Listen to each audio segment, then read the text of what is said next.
Tell me a little bit more about this one. On your mind here, why is that? Well, it's an interesting looking chart all of a sudden. You know, I actually brought this one to the watch list segment here back on June 1st, and it was at a time when things looked to be kind of continuing a breakdown. And it turns out that the week after I was on last, we had the death cross occur. We had a 50-day moving average cross the 200-day to the downside. And since then, it has basically been a full-on retreat. You can see the oval on the screen there. Working against that pink line is the 50-day moving average. Since then, that has been clear resistance, and every opportunity it's had to rally, many of those rallies have actually been stopped at even a shorter-term moving average like the 20-day. Well, in the last 2 days, this has started to just improve slightly, and I do mean slightly. It's not ready necessarily, but I find it interesting. You had a full bullish engulfing candle at yesterday's bottoms that took out essentially all of the price action from Friday. And in fact, this thing was down at Friday's close about 53% year to date. So it has not gone well. But if you're a bull waiting for opportunity, what you want to see is a signal that the tide may have turned a little bit. And a first indication could be a bullish engulfing candle after a series of down moves. Additionally, as we look at that chart, there's also a bullish divergence with the relative strength index. So we note that even though price has gone lower, the strength of the trend is actually improving. And I should say the weakening of the downtrend is giving an indication of improvement and perhaps that opportunity for those willing to maybe start a position down here. Now, that doesn't mean it's clear sailing, of course. The bears could easily be fully positioned to work against that 50-day moving average and set their levels above that so that they're protected.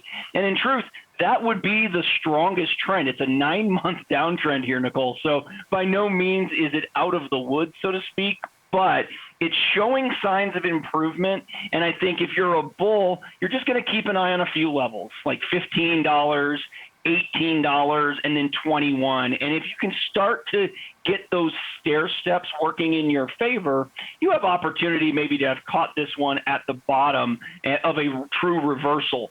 Still takes time to figure that out, obviously, but it's a possibility.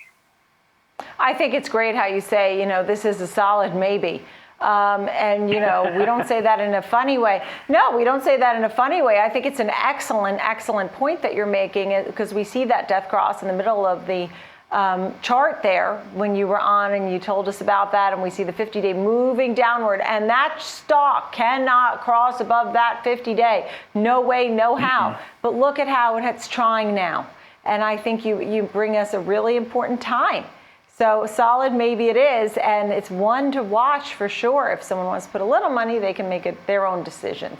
That Absolutely. being said, how about we take a look at an airline, right? We're looking at American Airlines. This is, yesterday was the big day. People could finally come to the United States of America if they're fully vaccinated. Tell me more about this.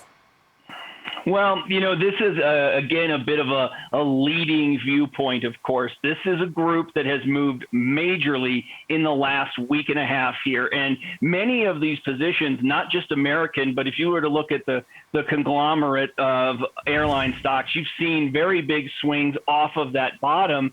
And in this case, American has moved basically from under 19 to 22. So this added 15% or so in the course of 4 to 5 trading days. Well, we have just run ourselves to an area of resistance. And so this is, granted, short-term resistance. This could very much be improving over the longer haul. However, I think a lot of traders, if you're a buyer who picked this up last week at 19, why wouldn't you be looking to be a seller at 22 so quickly? And I think a lot of traders are going to be apt to do that. And so when you're staring at something in such a clear range like this, the first thing you need to see is a break of that range. And while we don't have, yesterday's close was really through a line that I drew on the chart as resistance.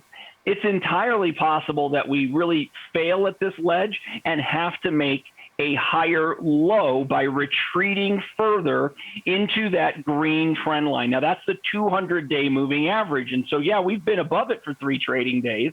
And traders like that. That's a good first indication that things can be improving. But often when you have a sideways range like this, if you don't clearly break through it on your first or second attempt, it's going to need to retreat, find a higher low, ideally in the neighborhood of the 200-day moving average. And that would at least give the bulls a bit more comfort. Bears could certainly still position themselves and say, hey, we're not out of the woods. We can't be in airlines just yet.